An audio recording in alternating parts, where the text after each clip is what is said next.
মেয়ে মানে বোঝা নয়, মেয়ে মানে বাবা মায়ের কাছে আশার আলো, ঠিক যেন প্রদীপের মতো। একটা ছেলে যেমন বাবা মায়ের কাছে আশার আলো, ঠিক তেমনই একটা মেয়েও তাই। তাই সমাজে মেয়েরা আজ অনেকটাই এগিয়ে চলেছে। মেয়েদের সমাজে এগিয়ে নিয়ে যেতে সরকার বিভিন্ন জনমুখী প্রকল্পও চালু করেছে। তাই আজ মেয়েরা পিছিয়ে নেই, সামনে আলোর মতো এগিয়ে যাচ্ছে। সমাজে মেয়েরা হচ্ছে আগামীর ভবিষ্যৎ। তারাই আগামীতে আলোর পথ দেখাবে। এবার সেই মেয়েদের এগিয়ে নিয়ে যেতে অভিনব উদ্যোগ গ্রহণ করেছে এই পুজো মণ্ডপটি। সোসাইটিতে যেরকম চলছে মেয়েদেরকে মানে উপরে তুলে ধরা, ঠিক আছে, তাদেরকে কোনো রকম ভাবে কোনো রকম মানে নির্যাতন যাতে না হয়। তো ওই বার্তাটা আমরা দিতে চাই কি যে সে হচ্ছে একটা আলোর মানে জ্যোতির মতো, ঠিক আছে। তো তাকে সেটা আমরা দ্যুতি বলে ডাকছি, ঠিক আছে, যাতে আলোকিত করতে পারা যেতে পারে এই মেয়ে সমাজটিকে ছোটবেলা থেকেই, যাতে তাদেরকে ঠিকঠাক শিক্ষা দীক্ষা দেওয়া যেতে পারে গোটা সমাজের মধ্যে, যাতে এই জিনিসটাকে মানে যেতে পারি কি যে সমাজ তখনই পারবে যখন মেয়েরা আগে বেরোবে, বেড়ে উঠবে, ঠিক আছে।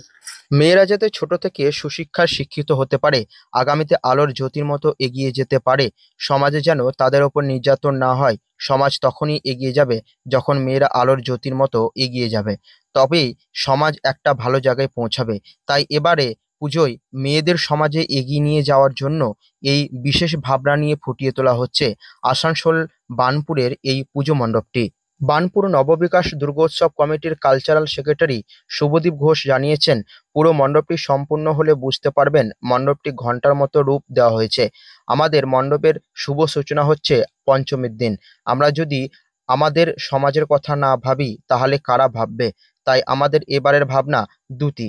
আমরা এটার মাধ্যমে সমস্ত জনসাধারণের কাছে মেয়েদের এগিয়ে নিয়ে যাওয়ার জন্য বার্তা দিতে চাইছি। পুজোর পাশাপাশি আমরা পুজোর 4টে দিন বিভিন্ন সামাজিক কাজকর্মও করে থাকি।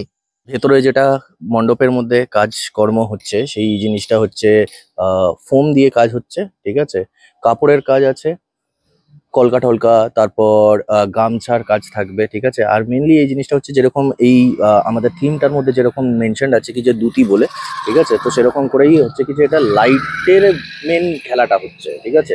তো লাইটটাকে আমরা ওরকম করেই দেওয়া হবে যে কেন, যেরকম হচ্ছে কি যে ওয়ার্ম লাইট দেওয়া হবে, সবই এলইডির কাজই আছে, ঠিক আছে, ওর ভেতরে বাইরে, ঠিক আছে, সব একরকমই হবে। আসানসোল মহকুমার অন্তর্গত বার্নপুর পুরানহাট এলাকায় রয়েছে নববিকাশ দুর্গোৎসব কমিটি।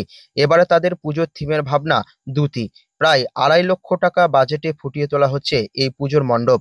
মণ্ডপের বাইরের অংশটি সম্পূর্ণ একটি ঘন্টা রূপে দেওয়া হয়েছে এবং মণ্ডপের ভিতরের অংশটি ফোমের ওপরে বিভিন্ন নকশা তৈরি করে কাজ করা হচ্ছে।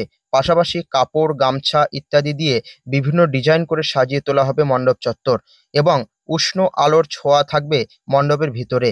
তারা এই থিমের মধ্যে বার্তা দিতে চাইছেন সমাজে মেয়েদের এগিয়ে নিয়ে যাওয়ার জন্য। এর পাশাপাশি পুজোর কয়েকটা দিন সামনের একটি বৃদ্ধাশ্রম থেকে বয়স্কদের নিয়ে এসে এলাকায় এলাকায় প্রতিমা দর্শন করানো ও খাওয়া দাওয়ার একটি বন্দোবস্ত করে থাকেন তারা। সব মিলিয়ে এবারের পুজোয় আপনাকে আসতে হবে এই পুজো মণ্ডপে। আসানসোল থেকে রিন্টু পাজা রিপোর্ট, লোকাল 18 বাংলা।